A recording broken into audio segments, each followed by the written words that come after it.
Hello, my fellow healthcare workers. Welcome back to the channel. My name is Rafael. I'm an emergency room nurse, meditation teacher, and today I'm going to talk about compassion fatigue and burnout. So according to many studies, healthcare workers are among the top 3 most burnout of professions in the world. And it's easy to see why. And if you're a nurse, doctor, hospital staff, therapist, firefighter, ask yourself, why do we feel burnt out? What about our profession is pushing us towards the edge? I have a couple ideas myself. You have hospital management at the top, exerting their pressure belows of filling quotas and metrics. And then you have patient demands and needs on the bottom. And who's in the middle? We are. And what's happening? We're being squeezed from above, we're being squeezed from below, and we suffer the brunt of that. Now add in missed breaks, crappy pay, verbal and physical abuse, being on your feet all day long, and what do you get?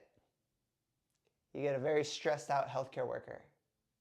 And while this video is here to help expand on that idea, I'm not here to just be here and complain. I'm here to give you actual tips and tools to help you from being this pissed off healthcare worker to having some breathing space so you can actually be a human and come into work with a smile and not be that asshole that we all know we have those around us at the hospital. So when we have this squeezed kind of pressure upon us, what does that lead to? Why does it lead to an angry, overworked healthcare worker? The real reason is because our nervous system is overworked and overstimulated and activated. Now, what does that mean? Little lesson, I'm sure we've all heard about this while we were in school learning, but this idea of the fight or flight response. Basically, what happens when we are constantly under that pressure, that brunt from above and below, what this does to the nervous system is it activates it, meaning our heart rate gets elevated, our blood pressure goes up, our respirations increase, and we may even start to tremble a little bit. Muscle tension increases. And why this happens is because our mind, our nervous system is perceiving a threat. The threat being pressure from above and below. And so it goes into this activated state to help us overcome the situation. And while this is an amazing biological response, it is not meant to be constantly turned on. And what happens when we're in these 12-hour shifts or however long it is, and you're activated and we don't turn off this response, it continues day after day, year after year. And what ends up happening? We become overworked, we start getting the compassion fatigue, the shoulders start coming in, our respirations, our breathing starts to become inefficient, tight, and that's when we become that asshole healthcare worker that we all dread being, and that's okay, it happens. We are human.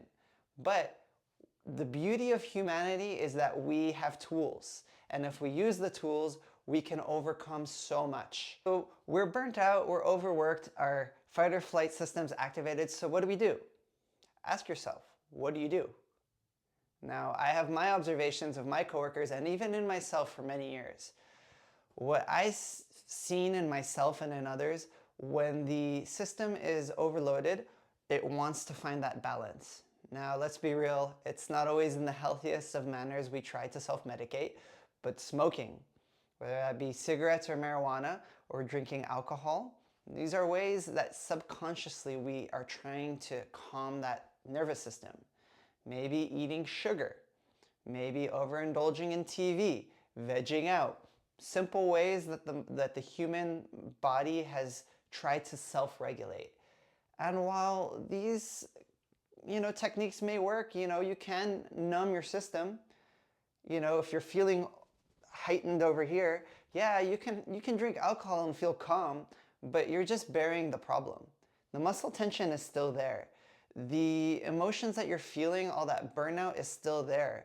Maybe you are actually dealing with some really rough things. Maybe you're seeing death at work. And instead of, feeling those emotions, you're kind of just burying them deeper and trying to self-medicate. And while you can do that, trust me, from my own experience, you're gonna have to face those emotions at some point. So how do we face these emotions? How do we deal with this burnout? How do we combat this fatigue, this overactivated nervous system? From here, to relax, to walking around more with a smile. There are many ways. I will teach you my way of doing it. I prefer meditation and breath work. So when I burnt out, working as an emergency room nurse during COVID, I actually quit the profession. I couldn't handle it anymore. I was self-medicating, and I found my way to India, I should say, and I studied a lot of breath work and meditation, and I didn't even notice how powerful these simple techniques, no drugs, just eyes closed breathing, could be helpful for A, calming my nervous system, and B, processing emotions. I studied Kriya in specific, Kriya, look into it, it's powerful. And Kriya for me has been that twofold of calming my nervous system and processing that emotion and trauma that I've experienced during my career as a healthcare worker. So let's break that down a little bit. So that calming the nervous system, when you're deepening the breath through breath work and meditation, you're literally activating that parasympathetic nervous system, that rest and digest part of the brain. And what that does is it gives you that regulation back. So you're going from a activated state, tight respirations, short, shallow, rounded shoulders, and you're breathing, right? So you're extending that exhalation a lot of times with the techniques. And if you want more information about that, look at my other videos that I have. I have specific sets to calm that nervous system, to activate that vagus nerve, to help release that tension, and to shift the nervous system, I should say, from activated to calming. And while that is a super important, tool, use it, that is not the only benefit of Kriya.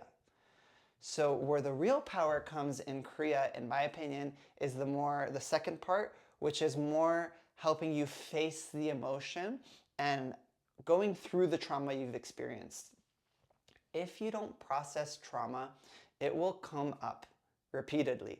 Trust me, I know this from my experience in the military and being in combat zones, and for years trying to suppress, and also from seeing patient deaths in the ER. If you resist, it shall persist, as my teacher in India would say. So the second part of Kriya is about facing that emotion. There are specific set of breathwork techniques to help you activate that nervous system in a way. I know it sounds counterintuitive, but the whole idea is get yourself to a state where you're actually going to face whatever it is. And for me, when I would be doing these techniques, I would literally see the patient deaths that I've experienced, the yelling, the bells, the violence, and you have to sit with it. Because the only way to rid your body of this activated state is to feel that emotion. All right? If you don't feel that emotion, if you don't have a way to release, it will stay in the body. So it's really important now, of course, it's not easy. Of course, you should do this safely. But I really believe in my philosophy, from my experience, that you have to relive the trauma to process and release it. And that's just a basic overview of Kriya, of how to calm the nervous system. Remember, if we don't have tools to refill our cup, you will drown in the sea of demands from your managers. So it's really important that you learn how to refill your cup by that grounding, somatic, nervous system relaxation techniques, but it's also important to learn that other aspect of dealing with the trauma that you're experiencing. We don't go through our nursing careers without experiencing some form of difficulties, and Kriya, which is what I learn and teach, is a beautiful way to help you process that trauma. If you want more information about Kriya, send me a message, look at my other videos.